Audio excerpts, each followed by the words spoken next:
E aí, bom dia. São 6h40 agora da manhã. Eu estou no Rodoanel. Eu tô vindo de Itupeva, que eu cheguei lá antes das 3 da manhã. Fiz lá a minha atividade, hoje demorou mais do que o normal. E tenho agora de manhã também integração em Cotia. Saí meio tarde de Itupeva, mas estaria na mesma situação.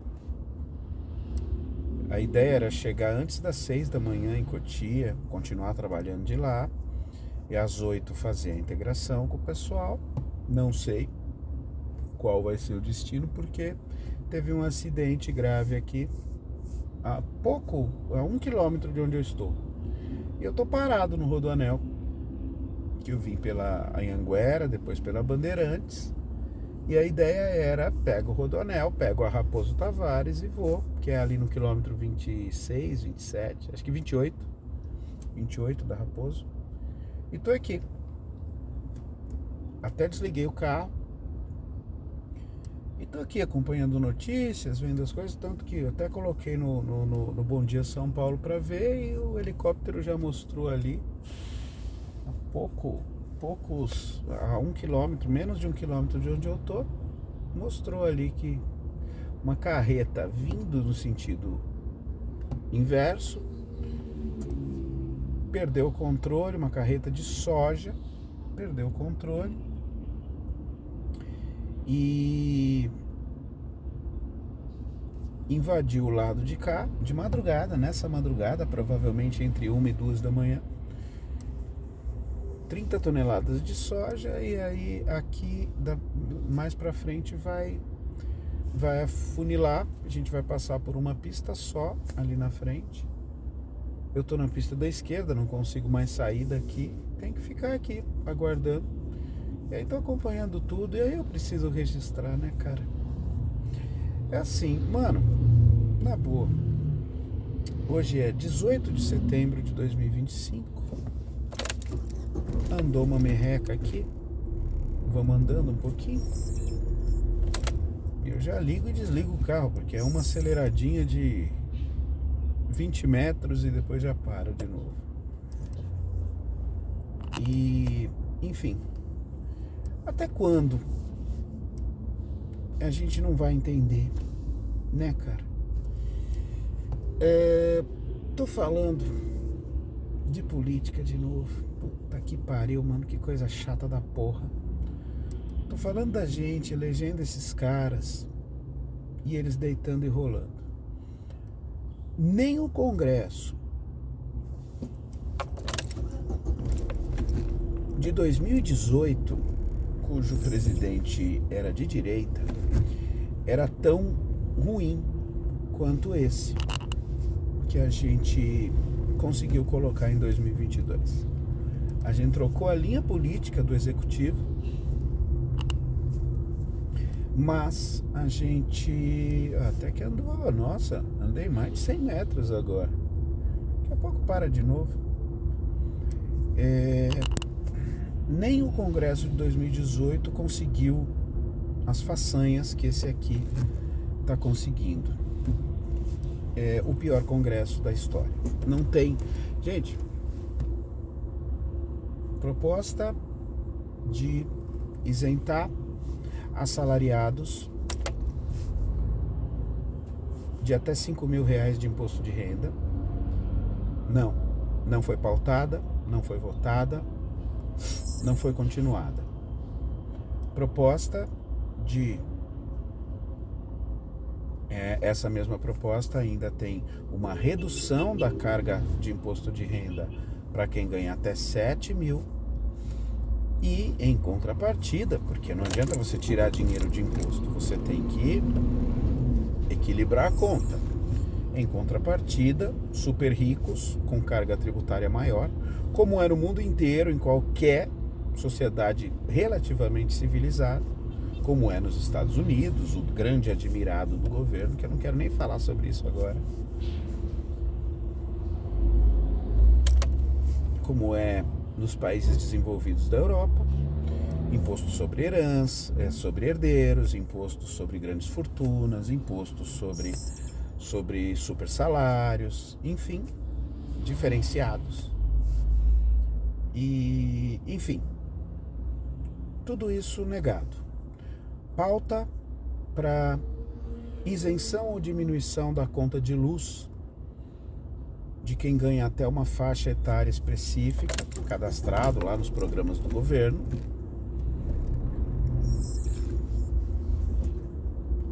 rejeitada ou não pautada. Agora, anistia para quem tenta golpe de Estado. Gente, a maior barbaridade que eu tenho ouvido nesse sentido é a seguinte: o cara, mas a tentativa não é crime. Se você pensar e planejar um assassinato e não cometer, você não cometeu crime. Não, você não cometeu crime. Se você pensar e planejar um golpe de Estado, você não cometeu crime. Não. Aí que você não entendeu. Lê a Constituição, fica mais fácil. A lei. A tentativa é o crime, porque se a tentativa vira ação e acontece, e é aplicado o golpe de Estado, não tem punição. Não tem assim, eu dou um golpe de Estado, assumo o poder, aí eu vou ser julgado, condenado e preso. Não existe, não é. Mas eu também não quero falar sobre isso. Eu quero falar sobre o que rolou aí nos últimos 2 dias, a blindagem. É o seguinte: não vamos mais deixar o Supremo julgar os deputados ou senadores. Então, como é que a gente faz? A gente cria uma PEC, que é uma emenda constitucional, que diz o seguinte: para o Supremo julgar um parlamentar que tem foro privilegiado, né, sobre um crime, antes disso, o Congresso precisa aprovar se o Supremo pode julgar. Vamos deixar claro o seguinte: se eu cometer um crime, se você cometer um crime, se pessoas comuns, normais, que trabalham, que têm uma vida normal, cometer um crime, a gente vai ser acusado pelo Ministério Público, vai ser defendido pelo nosso advogado e vai ser julgado por um juiz. Se for por como é que fala? Por um plenário de julgadores, para falar se é culpado ou inocente, mas o juiz vai determinar a pena. Então a condenação sempre será dada pelo juiz. Mas quando você é um parlamentar, você tem foro privilegiado. Então quem tem que te julgar é o Ministério, quem tem que te julgar é o Supremo Tribunal Federal. Quando você é um deputado federal, quando você é um senador. E eles só julgam a partir de denúncias que a Polícia Federal capta e que o Ministério Público acata e envia ao Supremo. É assim que funciona, justamente para evitar a impunidade, para que você, por ter foro privilegiado, cometa qualquer tipo de crime e não seja julgado. Então, o que os nossos amiguinhos desse congresso maravilhoso que a gente conseguiu colocar lá, o que eles estão fazendo? Eles votaram e aprovaram uma emenda constitucional que diz que para o Supremo julgar tem que ter aprovação do Congresso. E ainda mais legal, tem que ter aprovação do Congresso em votação secreta, para você nem saber quem foi que falou. Tipo assim, estuprou, matou, desviou, foi comprovado o crime, não importa qual. Só se o Congresso deixar. Então a gente conversa aqui, tá? Ó, seguinte, mano, a gente vai julgar lá o seu crime, se você vai poder ser julgado ou não. A gente vai votar se o Supremo Tribunal Federal pode julgar o seu crime. Então vamos conversar aqui e tal, porque o cara tem um eleitorado que interessa a algumas pessoas ou a muitas pessoas. Então fica mais fácil assim, né? Tentaram ainda tirar a questão do voto secreto, para que pelo menos a gente saiba que vamos dizer, um deputado que cometeu um crime hediondo, um sequestro, uma agressão, tentativa de assassinato ou assassinato, enfim, não importa o crime. Para a gente pelo menos saber quem foi o deputado que votou a favor dele não ser julgado. Mas não, conseguiram derrubar inclusive isso. Então, o que eu estou falando aqui, gente, é o seguinte: pautas populares que vão nos ajudar sendo negadas o tempo inteiro. Pautas antipopulares para o benefício deles mesmos sendo votadas e passando para frente o tempo todo. Não deu para perceber ainda?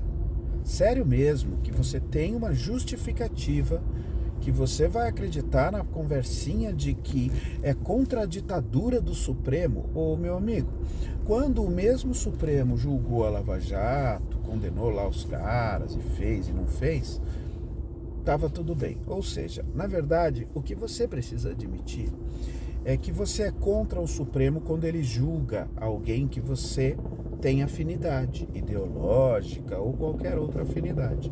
E aí o Supremo não é ditador quando ele vota a outra linha ideológica a qual você não se encaixa. Então a primeira coisa que a gente tem que fazer é dar uma olhadinha na gente aqui, o que a gente está fazendo. É isso, gente. É isso mesmo. Vai ficar no filme. Não vou cortar o filme por causa do meu espirro. Eu tô desde ontem engripando. Vamos ver se vai ser gripe mesmo ou não. Enfim. Claro, isso foi só na Câmara. Então ainda tem que passar pelo Senado, que também tem possibilidade de passar. Ok. Sabemos. Alguma viatura por aqui, não sei onde ele está.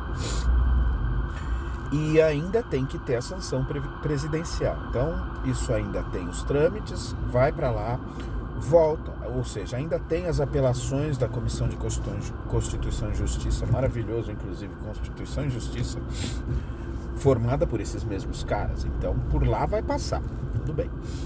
Depois tem apelações ao próprio Supremo por ferir os princípios básicos da própria Constituição. Então o Supremo tem que olhar e falar, não adianta aprovarem. Mas ainda tem a sanção presidencial. Então, tá ali a viatura. É uma polícia, uma viatura de polícia. Então a questão agora vai pro Senado. Se o Senado aprovar sem nenhuma modificação, sobe para a presidência. Se a presidência apoiar, sancionar, aí vira lei. Cada uma dessas partes tem direito a fazer alterações ou negar. Então, é difícil passar pelas três. Não é só porque não é uma medida por ser uma medida impopular e incorreta. É por ser uma questão de que a minha linha política não está com essa. E quando você tem um Congresso que tem uma linha política em maioria diferente do Executivo, que tem outra ideologia, outra ação partidária, outra ação política, isso dificilmente consegue se conversar. Mas enfim, há grande perigo disso tudo acontecer mesmo, porque existem chantagens. Agora eu preciso terminar o esclarecimento. Sabe por que apareceu essa pauta, que está sendo chamada de PEC da blindagem? Blindagem é isso mesmo, é o Congresso se proteger de qualquer outra coisa. No final, constitucionalmente, você tem o Congresso, que vota leis, você tem o Senado, que sanciona se essa lei está dentro dos poderes constituintes, e você tem o Executivo que executa essas leis. E você tem o Judiciário como o mediador para falar se qualquer dessas partes está cometendo um erro, um problema, uma questão errada, incorreta, inconstitucional. O Judiciário, o Supremo neste caso, Ele tem que ter a palavra final porque ele é o juiz, ele é o julgador, ele não é o legislador, ele não é o judiciário. Na verdade, ele é o judiciário, ele não é o executivo e nem o legislador. Ele é o judiciário, ele é o cara que fala, isso está dentro da lei, isso não está dentro da lei. E o julgamento por esse comportamento é esta pena de acordo com a lei. Simples assim, simples assim. É nesse momento em que nós estamos. Só que eu preciso fazer um outro parênteses, porque tudo isso se explica porque desde o Congresso de 2018, as negociações com o Executivo caminharam para que se escancarasse as emendas, vamos dizer assim, liberação de dinheiro para parlamentares levarem para os seus currais eleitorais. Então, libera-se dinheiro para qualquer deputado para uma justificativa assim, assado e assim por diante. Existem trâmites legais para isso, como a apresentação da necessidade, como o orçamento completo, como a execução feita por empresas licitadas, empresas corretas, que essas empresas não tenham ligação nenhuma com os próprios parlamentares que estão pedindo a liberação dessa verba. Ou seja, tem também uma porção de leis que ficou rodando à torta e à direito. Qualquer deputado pedir qualquer verba